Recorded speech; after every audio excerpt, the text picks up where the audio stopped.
Is that the post-Christmas green, Russ? That's a good question.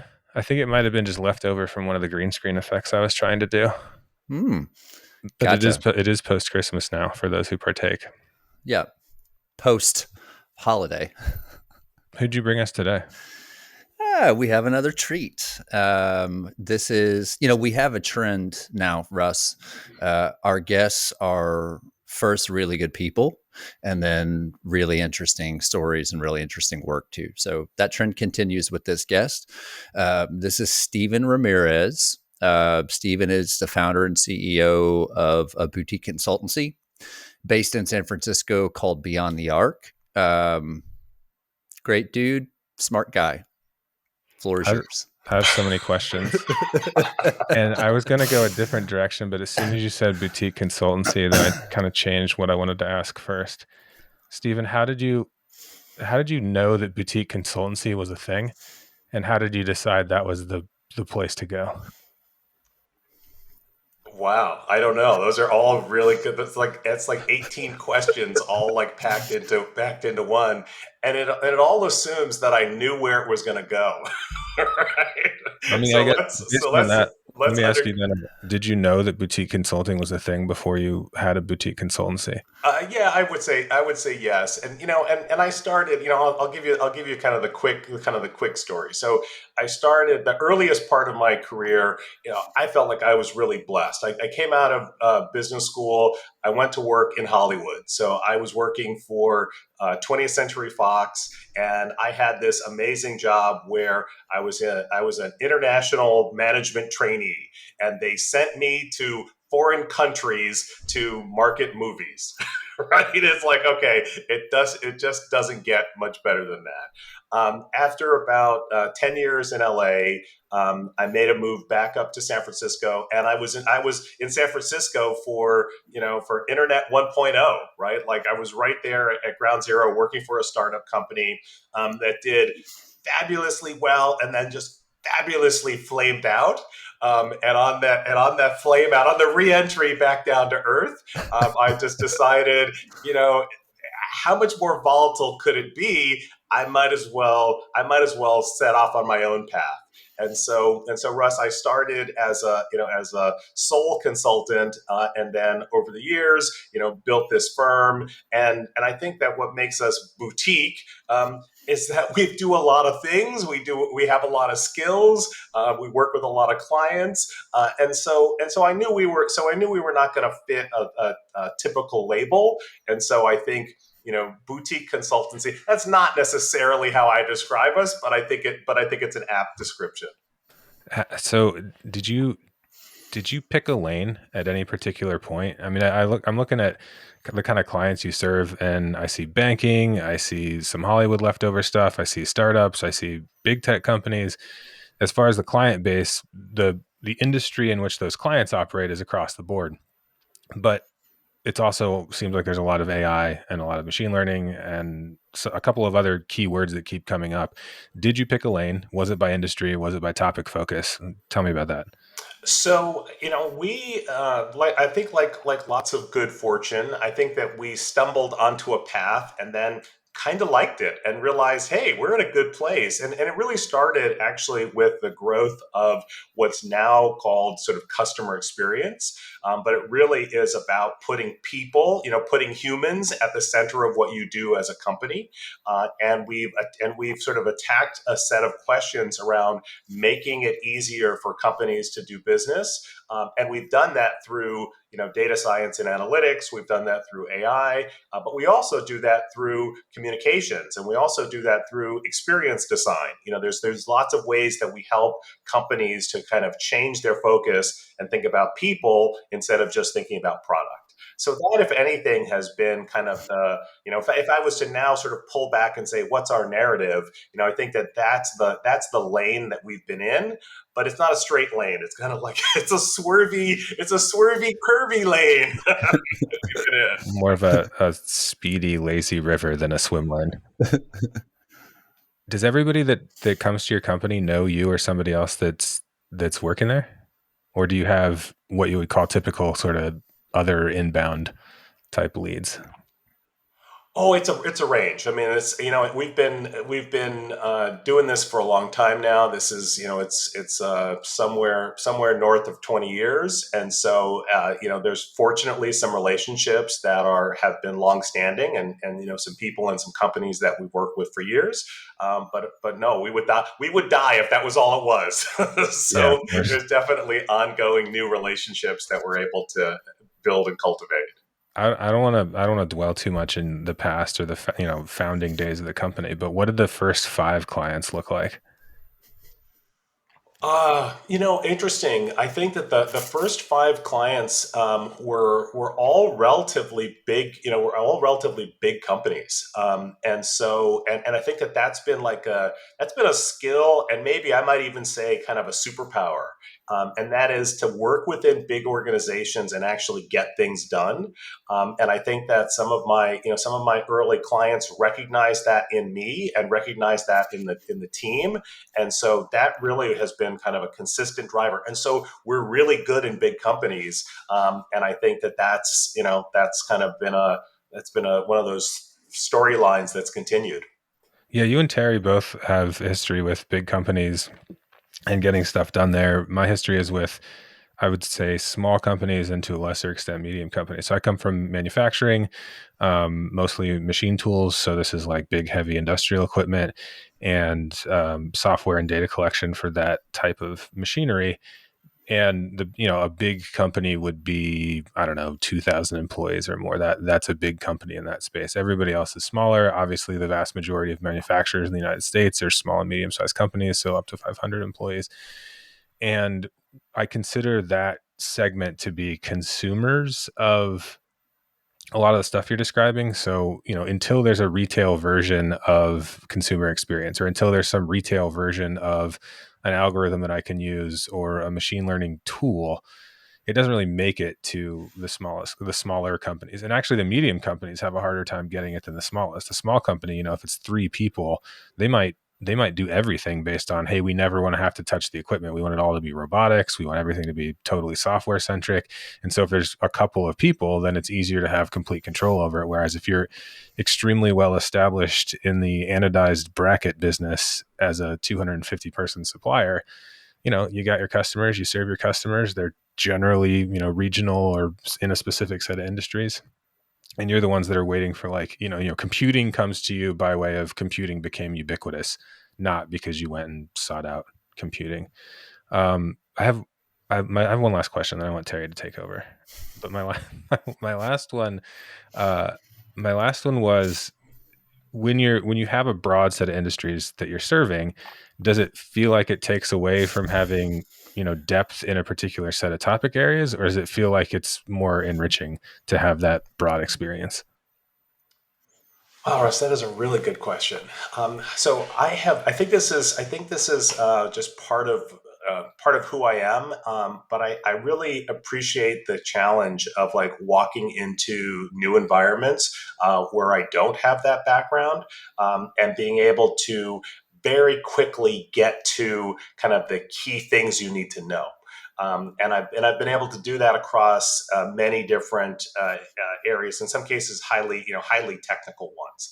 And I think that I'll have to say is a bit of the management consultant in me, right? I think that you're used to working across different industries, and that you realize that there's some universals in what drives business processes, right? So I'll say I think that there's some training that probably went into that, but I think it's also just in terms of personality and mindset. Like I know how to ask the right questions, I know how to get to the heart of the matter quickly, and I find it challenging, fun, and the sense of urgency to do that quickly, I right? know I said So I was going so to give it to Terry, but are do you do you train at being a good listener, or is it just something that comes more naturally? I think I've reflected on that over the years. I think that that I would like to take credit for it and say, "Oh yeah, it's totally natural. That just came to me." But then I reflect on experiences that I had where I have actually received training, right? And so for example, one of those was I was a fellow with the Coro Foundation, and Coro is an organization that sort of trains leaders for leadership in the public sector, companies, labor unions, kind of the political realm. And part of that training is how do you listen, how do you frame good questions, how do you sort of understand from the other person's perspective.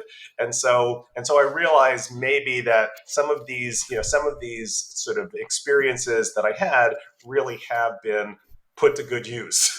So props to Coro, and I would say also, my experience at Berkeley, both as an undergrad and as a grad student. I mean, it just fundamentally changed the way my brain works, and the way I'm able to think and make connections. And so I feel like those were all really strong foundations that that worked well with my natural skills. But I think that yes, the training plus the skills, are probably what's contributed to what I've been able to do.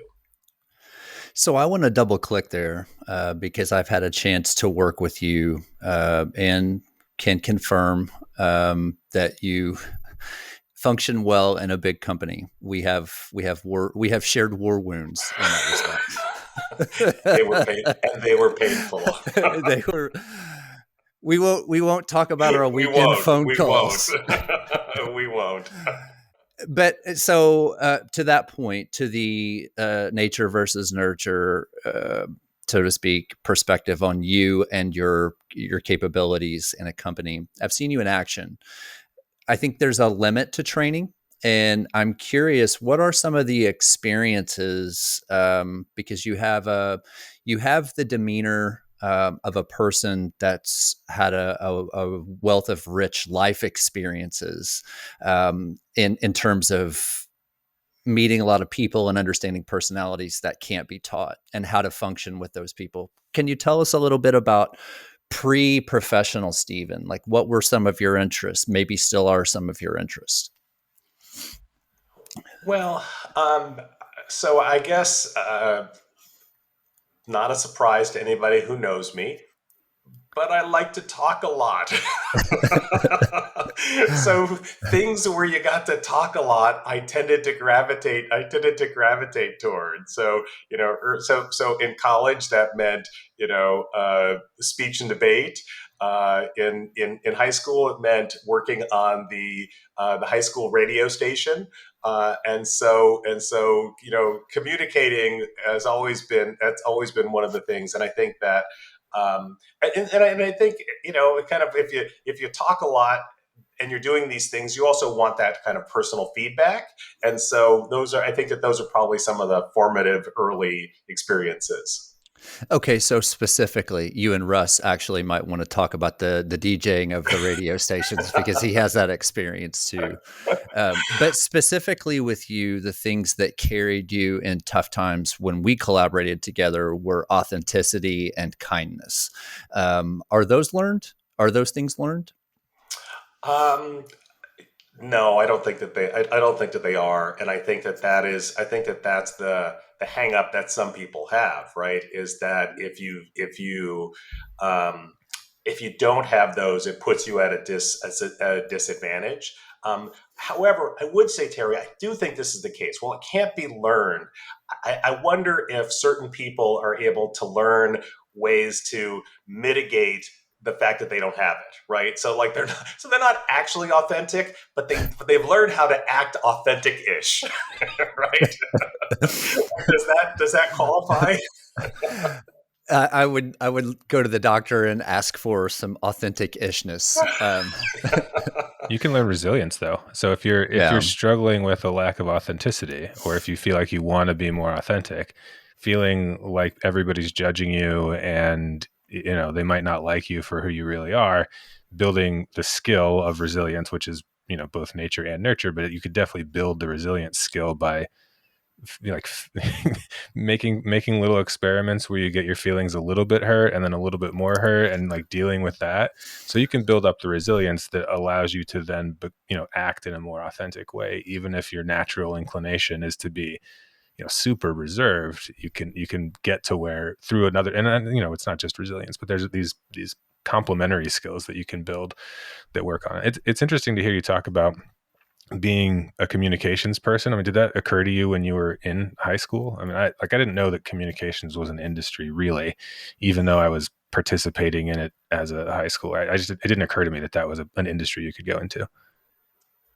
I would say, yes, because in addition to the radio station, I was also involved, as someone writing for the newspaper. I was doing some high school sort of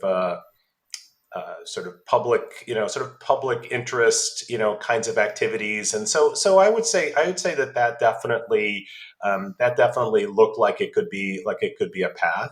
So I'd say I pretty consistently have seen that. So, Stephen, to tie a bow first, really quick on the authenticity conversation, I think it's hard for people who are not authentic. This has been my experience.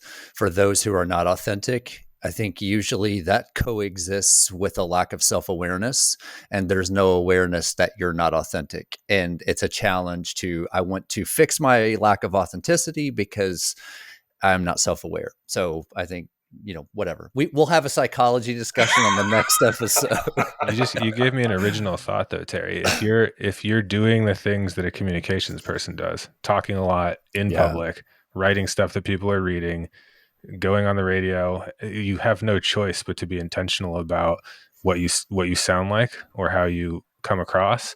And so even if you're not naturally self-aware, by communicating outward, you're going to get feedback whether you want it or not, and that creates, a feedback loop which allows you to pursue actual authenticness instead of authentic-ish, I guess. Oh my god, we're Authentic-ish. really we're Yeah, no, really torturing this word now. Russ, I think that's good. And if I reflect on my, particularly my earlier experiences, I think the other thing that was true of both high school, college, and probably beyond is um, always being always being committed to being overcommitted. In terms of like having way too many demands on my time, always happening, and so that just means more opportunities, being putting myself out in more places, getting even more of those kind of points of feedback, getting slapped down in more venues. So to your point, that learning loop can happen with more people. So, on the theme of authenticity or a lack thereof, we like to think about technology a lot through the lens of culture and not mass culture, and we're bored with those conversations, sort of, but in work culture. And what has been your experience? You've had a view behind the curtain. I know in large companies, we just discussed that. Plus, I've seen you there, and you also know the startup scene very well. Obviously, being in San Francisco and having worked in a startup and built your own. We do a little segment. We're not going to do it now, but we do a little segment called Choose Your Fighter. And one of them was corporate culture in big behemoth versus startup. From your perspective, can you give us just a few of your strengths and weaknesses or things that you enjoy personally about cultures, corporate, big behemoth versus startup? Well, I think that if you look at big companies, and you're right. I mean, so I've worked not only with big companies but startups, and I continue to do mentoring, particularly at a pre-seed stage for startups. So people who are really just building their startups and kind of some of the earliest, kind of formation, kind of formalizing some of the startups.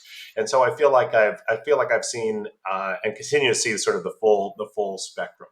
And I think it really does come down to resources, right? And I think it's kind of like the pro and con of resources, right? So I think on the big company side, the access to resources really does enable you to do.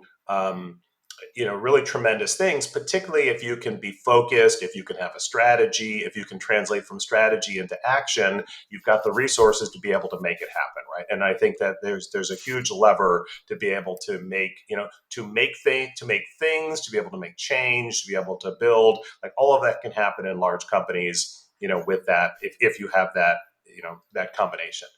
Sort of on the flip side of that coin, though, I think are startups who don't have the resources, and because they don't have the resources, have to be just that much more ingenious with how they get value out of every input, how they optimize every single thing, and as a result wind up doing, in some cases, far more than the companies that actually had the resources, right? It's like, but I think only under a certain path, and I think it's that path of scalability where, that ability for startups to scale. It is a little bit like the dream of the Hollywood dream or the sports celebrity dream. It's like out of the thousands of startups that aspire to do it, only a small handful actually get there, and who can sort of hit that kind of hyperscale, kind of level. So, Terry, I'm not sure if that in any way answers what you were actually asking, but it is what occurred to me at the time. Do the pre-seed people you're talking to, particularly founders, are they internalizing what you just said? That a tiny number are actually going to make it? Oh, absolutely. I think that they know that. I think that they do. They do, in fact. I mean, I think that there's for a lot of founders that I've spoken to in the course of the last 5 years, they understand the kind of the, I'll just call it kind of the statistical impossibility of what they are facing. And do they come at that saying, "Look, I know it's a 1 in a million chance, and I'm that 1 in a million," or is there some is there some, I guess, self-awareness or like acknowledgement that there may have to be a plan B, or that this might not work out? I mean, or is it really just, I believe in myself, and if I don't believe in myself enough, that's step one of failure. So I got to believe in myself as hard as possible. So, Russ, I don't think that, if I really think about it, with maybe one exception, most of the founders don't necessarily think that about themselves, right? They're not saying that I as a person have this great potential and I'm going to make this happen. I think that it's more that they have teamed up with two or three other people, and they're like, together we are going to do this, and even this may change, but we're going to just kind of go with it, and we're Right. going to and we're going to get there. So it's more of like the team, and this small group, and the kind of the capabilities that they bring, versus a single person sort of thinking about it in terms of their personal contribution. How many, Stephen, like, there's no way to quantify this, but just, generally, how much of, if you could bend sort of hypothetically the successes of startups, how much is novel technology? How much is not novel technology, but really talented people that are solving problems that the technology that they're copying or slightly deviating from solves unique problems, and how much of it is just the person, founder, team are really really talented people that would make it selling juice you know in preschools. Just this is what they've chosen to do, like novel technology, solving specific problems, and charisma. What's the formula? So I thought about that a lot because, I think living the last, 25 plus years in the Bay Area, and being a part of what has happened in Silicon Valley, I think about, well, what are those ingredients? And I do feel like for the success of startups, that there is a playbook that has evolved, right? I think that there is a path, and I think, Terry, that the central crux of it really comes down to that product market fit, and which really just means, are you solving something that that someone really needs you to solve, and do you have a solution that is repeatable and scalable? It really is about solving the problem. Most don't have a unique technology, right? Most don't have any of those other things, but they have found a particular I would say pain point, from a customer experience, sort of lens. They found that one niche that is just so, and it doesn't seem like it's a great opportunity at the time, but they hone it and they refine it, and then they're able to build, to sort of build it, right? And if you think about, I mean, the companies that come to mind, for me are, Airbnb. You think about somebody having, particularly at the early days when it's like they had a spare room, you know, and they were able to figure out, like, people who have a spare room, a lot of them need just a little extra cash, and on the other hand, there's people out there who would love to have a place to crash, like, how can we put them together, right? I mean, it's just something like that. I think, and that's not like super profound, but I think that that's the basis on which these are really successful companies like that is in fact where they start.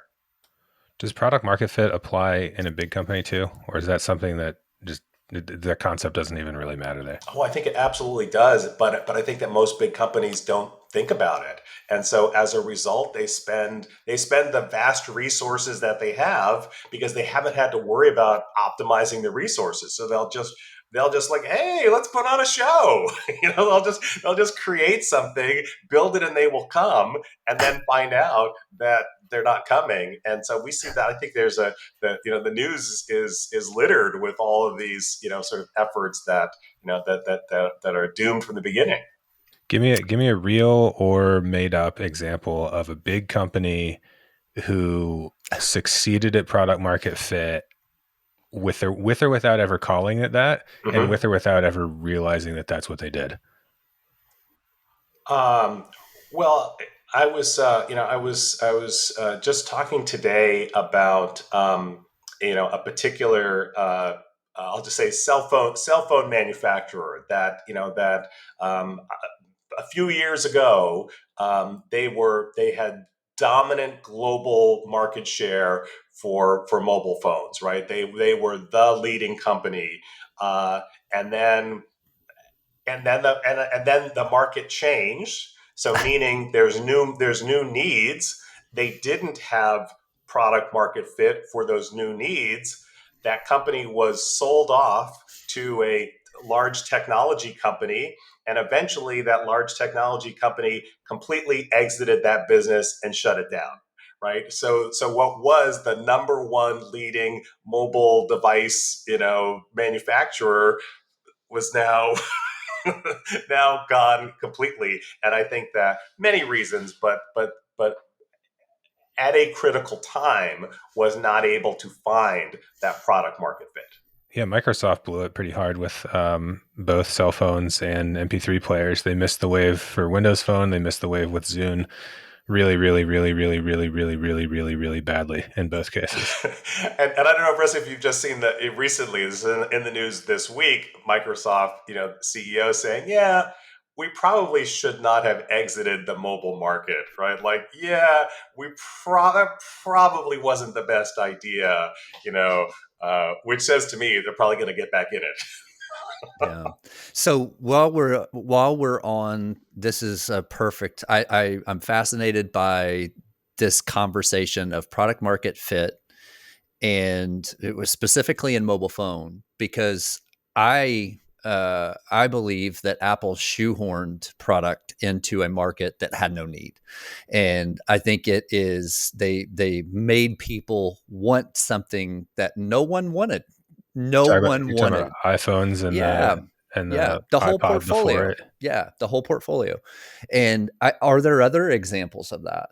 Are there other examples of products that have changed society that no one knew they wanted, um, initially. I have the opposite question from Terry. Give me work-a-day forgettable products that nobody know existed, but This that is our also solve thing. product market fit. He does this is okay. So Russ is secretly a monk. He's very utilitarian. Like he likes the people that you've never heard of that have like seedy shops in the west end of a bad town that are making millions off of something no one knows Yeah, about. like That's they Russ. innovated in whole grain wheat flour or something like that. I don't know. He's got a very monastic ethos. Anyway, choose whichever of those questions you wish to answer, Stephen. I think my head is spinning on the whole concept. What I would say is this: is that when you think about product market fit, it does not assume that people actually know what they want. Like that is wrong. I think and I think that and I think that Apple sort of famously, Steve Jobs famously said, "Well, I would never ask people what they want because how would they know, right? Like, if that was not his thing." And I think that there's some truth to that in terms of I don't think that you can ask people for the solution that they want, but I do think that you can understand people and you can understand needs, and then I think that you can understand that, and then I think that you this is the I think is really the opportunity to think around the corner and think about what comes next, right? Because that's a little bit of the I like that phrase, skate to where the puck's going to be. And so you've got to get out ahead of it. And so I think that's the other thing is if you build for today's need, by the time you hit the market, you're going to be 18 months to 3 years behind the times, which Russ is another big company failing, right? Is that by the time their go to market takes so long that by the time they get to market, it was a great idea 3 years ago. And I see this with some of my clients. I'm like, they're executing on strategies that we worked on together, but some cases not fast enough. So I think that those are parts of the equation as well, in terms of how do you develop then as a capability, as a business capability. Can you see the future, right? Like, isn't that what it gets down to? Can you anticipate where the puck is going to be and build a business strategy around that? So in the context of skating to where the puck's going to be, where are you on generative AI, and where is, outside of Fang and Apple and the companies who use all of data science, where do you see, not consumer, but the best commercial bang for the buck with generative AI, with language models? I think I really believe that generative AI truly is one of these massively transformative technologies that really is going to change everything, and is already changing everything. Right? I do think that it's that big. I think that today's version has lots of weaknesses and lots of drawbacks. The biggest being lack of transparency in terms of how the model is operating. That may never be solved, but at least there has to be a better answer from what we have today. Of course, the issue of reliability. Reliability just meaning, I don't know if you know this, you can ask the model at different times of day or under different conditions the exact same input and get a different output, right? This is not good from a business systems perspective, right? So there are these weaknesses, and so for me, where what I see for generative AI and where I am now really putting my thought into is the idea of kind of accountable AI, right? And so how do we enter into it with our eyes wide open, knowing what its strengths and weaknesses are, and apply it to the appropriate use cases? There's lots of things that it will eventually do. I think there's a much smaller set of things that it can do well right now, and so I think, Terry, that's the current challenge. I've been trying to find the attribution for this quote forever and I can't, but there's a phrase about robots that we call it a robot until it does something useful, and then we call it a dishwasher or a washing machine or whatever else. Are there AI use cases that are, at that dishwasher phase, or ones that are about to be dishwasher?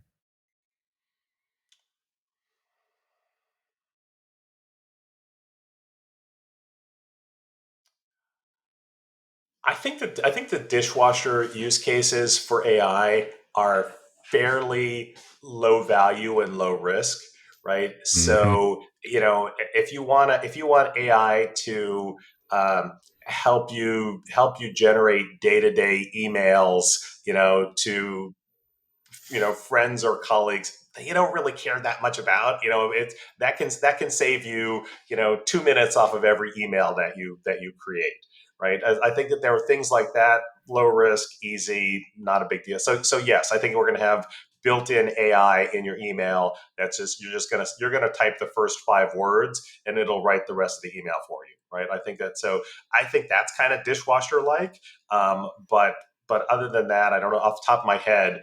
um, no great $1 billion ideas. Just like snap into it on a No, Friday afternoon. that's a perfect example, because if you ask me about AI, I might have a bazillion things I'd say, oh well, that's AI. But if you just say, you know, what's that thing where the next word is suggested, I would say I don't.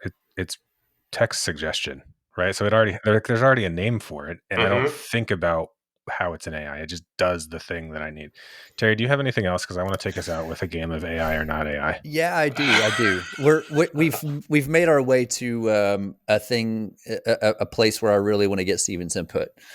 There's a VentureBeat article from 2019, maybe 87, almost 90% of data science projects don't make it to production. There's an article from MIT Sloan Management Review a few years after that, fairly recent, that only 16% of companies, and I think this is even probably high, but only 16% of companies realize any financial benefit to the bottom line from AI. Why? Well, Terry, I'm glad I could say those are easy. Those answers I have. I mean, they're not capturing financial benefit because they haven't designed the system to capture financial benefit. They've employed technology. They've built tools, but they haven't actually approached it from the beginning with the intent of trying to move the levers that actually drive increased revenues or reduce costs or better efficiency. If that's not how the system is designed, how's it going to reach that conclusion? It's clearly not going to happen. You and I have some experience with this. I think that the other part I would say there is that um, in order to capture those advantages, it does take time, right? And so what I've seen is as projects and programs are actually kind of hitting their speed, they're actually gotten up to speed and they're actually ready to be able to make those significant contributions. Corporate interests have changed. and now and now the priority is something completely different, and what was a top priority 18 months ago, now that that system is actually close to being ready to deploy, there's no longer the interest in deploying it, right? Yeah. I've just seen that just kind of literally sort of time and time again. Would you say, Stephen, then that the technology of choice, the tool, the piece of software, or whatever, is secondary, tertiary, maybe even lower in the list of important things? The most important thing is a system that will use any problem solving, any data-based problem solving tool, and then use that to make decisions that are better today incrementally than they were yesterday. Would you say that is any AI, any technology, it doesn't matter, that that's the key to realizing financial benefit from AI? Absolutely, 100%. I think it starts with the business problem, and then the tools and the technology are so far down the list, beyond that. And I think it's much more about how you bake the solution into the existing processes and and I think, again, this gets back to, in large companies, those processes are very rigid, and so how do you fit how do you fit the solution into this very rigid structure to be able to capture that, the benefits that you need. I think that's really the tough part, and that's why creating AI, and this I think is why most data science projects fail, why most generative AI projects will also fail, is because they don't have this easy path to implementation to be able to really capture the benefits. And so that, I think, is the biggest nut to crack. I have one more question for Stephen, but Stephen, I was telling Russ this, and just want to make the comment also while we're on tape here, that I learned a ton from you, in terms of, obviously understood the technical aspects of applied data science very well, but learning how to sort of attach those technical solutions to business problems, I learned a ton from you in that respect. So I think, just wanted to say that, but I think anybody who's looking for the perfect bridge between, here are our big corporate objectives, what do we do technically to help us realize that, I think Stephen's your guy. So that said, final question. One thing Russ and I talk about a lot, and I've talked about on a couple of other spaces, is and you, the reason why I'm asking you this is you chair the Industry 4.0 section of a really cool machine learning conference, Predictive Analytics World Machine Learning Week. We see a gap, and I think there are a variety of reasons, but I want to get your take on it. We see a gap of really smart MIT people, the pioneers in applied data science and AI don't work in manufacturing. They don't work in industry by and large. Why is that? How do we get more people who really understand AI and want to solve problems in manufacturing and AI? How do we get them there? I think that I think that the solution in manufacturing environments is going to be a homegrown, versus attracting people from the outside. Because I think that there's just barriers to, the up and coming young data scientists, is going to just have, sort of this mental barrier to working for a legacy manufacturing company, because they don't realize how much cool stuff is actually happening, right? They don't actually realize that the opportunity for innovation is significant with a much bigger payoff, right? Like there's clear gains to be had by helping these legacy companies to be able to move forward. But I think that young data scientists are not going to see that. So I think it's building up the base of skills and knowledge, and through the conference work that I've done, I've started to see it, and it's a long path, right? I think that for the people who are interested within those companies, when I talk, for example, to companies that manufacture compressors, and so they know a lot about compressor manufacturing, they know a lot about data collection, but they've never used that data for predictive purposes, and that there's certain kind of business requirements about what you need to do with the data to transform it, to use it for those purposes. And that's the journey that they're on. So that's, again, sorry, that's a little bit of a long answer, but I do think it's a tremendous opportunity, but we've got to grow those capabilities within the industry. Yeah, agreed. Russ? This is a game called AI or Not AI that used to be called Is It AI, but then I forgot what I called it the last time. So now it's called AI or Not AI. This is my professionalism for you. All right. So the way this works is I'm going to say a thing, and you each need to tell me in as few words as possible, is it AI or is it not AI? Are you ready? And do you understand the assignment? Well, do I get like a buzzer or something? Do I have to like buzz in No, before this No. is going to be Terry? Like, is this sequential, and time? I'm competitive. I I'm want gonna. to beat Terry at this. Is there some way that I can beat him? Oh, definitely. Just give a better answer. Yeah. Which coincidentally will not be hard. All right, here we go. A self-driving train, such as the People Mover in Detroit or the airport monorails at Atlanta or San Francisco or Orlando. AI, not AI. Terry, you go first. See, I have the benefit of having Oh, for answered. God's sake, can you just answer the question? It depends on how it's controlled. Steven, can you do a better answer than that? No, that's the right answer. I think that's Fine. it. Fine. All right. And I would say, okay, I have a yes and today I'm gonna wager a guess, probably not. Right. Potentially, definitely, right? And Yeah. so potentially, definitely. Does that work for us? Are you okay with that answer? The point clearly goes to Steven. Wasn't that the name of an Oasis album? Potentially, definitely. It was definitely maybe. Oh, that's right. All right, let's stick. All right, fine. We'll go with music. I have a couple of music related ones. The fake DJ in my Spotify playlists who speaks like a human and introduces the next song. Is it AI or is it not AI? Steven, you take the first answer here. I'm going to say it's AI and it's super friendly and I love it. All right, Terry, what's your take here? Agreed. It's my new favorite thing on Spotify. The DJ, it's all I play these days. I can't tell if you're being serious. I'm 100% serious. My guy's voice is a little dicey. Like he's got the voice of a 70s disco DJ, but you know. I think that's the main voice, but I'm basing this on what I haven't used it, but my dad loves it. All right, now Point goes to Terry. Point goes to Terry. All right, one more music one.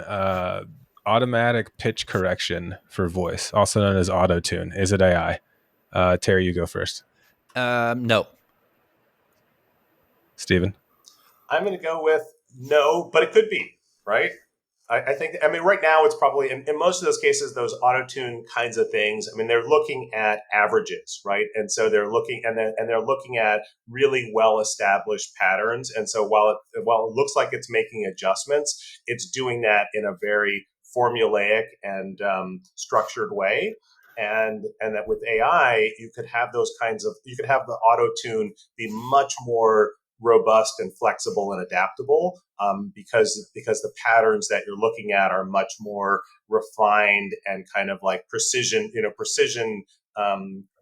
calibrated. Like that is possible with AI, but not yet being deployed, as far as I know. So Steven just swatted my shot out of bounds and is standing over me menacingly, looking at me on the floor. So Steven gets an extra credit for completeness. Yeah. Terry, though, also gets extra credit for brevity. So I'm going to call this one a draw. I was not brief. It's a draw. All right, one more. So we're going to move from audio production to photo production. Automatic background fill in for photos, like in Photoshop, where you can just click an area and then it's going to, magically fill in another chunk of the camera with that area, or chunk of the picture with that area. Is it AI or is it not AI? Steven, you're first. Yes, it's AI. It's in the market now. I think it's not. It cannot be disputed. Oh, cannot be disputed. Yeah, Terry, do you care to dispute it? No, he's right, because it's trained on DALL-E and sort of. I think Midjourney has a functionality, but Photoshop has an official AI feature. He's correct. Now, I will just say, just as a footnote, lots of things, of course, being called AI that are actually not. But I think that's a whole other conversation. Yeah, I can make a whole new game for is it actually not AI? AI, but called AI. That's a tougher one. I need to. Is it AI or BS? How about that? That's a good yeah. I like that. So if you walk into any C-suite, probably in any Fortune 500 company, and I say C-suite specifically, you might find 3% where there's an understanding of what is AI and what is not AI. Everything's AI. It's all AI. Yes. I'll defer to you guys. My odds of walking into a C-suite in a Fortune 500 anytime soon are not very high. Okay, I'm going to wrap it up on this one. I have two choices. Steven, do you want a technology related or a small business related question for the last one? Russ, I'll take small business for 1,000, please. Okay. So AI or not AI, person detection on a security camera from the self-storage place where I bought some cardboard boxes in 2014. Oh, from 2014. So there's a little box that was like, oh, there's movement, and I'm going to put a green box around the movement if I think it's a person. Yeah. Yeah. I'm going to go with the vision recognition AI. Absolutely. And okay, going for extra credit points here. Totally can link that into your, like, once you get any identifiers, like link that into your corporate databases and try to bring up not only who it is, but what their prior purchases were. Maybe you can get information about their actual storage unit and like what the typical, how often it's occupied or not. I mean, it's AI, and it's a gateway to, like, once we can identify that person, there's all kinds of other databases and information that we could hook into that. You just described Minority Report 3. Yeah, yeah. Seriously, right? Well, so many things start with artists, right? Artists actually have this vision of what's possible, and then technologists actually make it so. Jules Verne, that guy's amazing. We have discussed that many times on here. The artists, Isaac Asimov, etc. Anyway, we won't belabor our past discussions. Terry, person detection. I'm not going to repeat the whole explanation. Person detection on this old video security system. See, I'm going to kneecap Steven here. Whack. Your points are going down in real time here. I need a little context. You gave a year. The year was 2014. Yeah. Steven's answer 2023, 100%. 100%. 2014, probably not AI. Probably just your run-of-the-mill security footage. With but how did it know to put a green box around the person? Movement. Yeah, but there was a squirrel too, and that gets a red box, and like a blowing trash bag in the wind, and that gets a red box, but the person gets the green box. There are certain pixels associated with the size of a person and certain characteristics that were probably heuristics. Heuristics were written into the software program. So Terry, here's what I was thinking: is that video, when it was captured, like a DVR, it was just hours and hours and hours of digital video. So it just had a data set of video just sort of sitting there. That image recognition could be applied to that data that was sitting there. So video from 10 years ago could still be analyzed with today's vision recognition. And so now, Russell, I'm assuming that it wasn't in 2014 that you were that the little box was attached. It was a long time ago. It was a long time ago, but I don't know what year it was. It was definitely a long time ago. Well, see, so I mean, I will just say, AI just didn't just spring into existence. Right. So there has been vision recognition, that technology that has been evolving over the last 10 years or so. So I mean, do we have to then kind of what era of AI it belongs to? And there's only one course of action here. We have to spend another full hour-long podcast tearing apart nothing but object detection with 50 different examples, and just play the long form version of is it AI or not? And it's nothing but object detection. That's the whole episode. Our audience of one person will love that so much. We'll call it the director's cut. I think it's director's cut, exactly. Terry, any final words? You want to take us out? No, it was fun. Thank you, Steven, a ton. I appreciate it. Thank you guys both. Steven, thanks a ton for being on.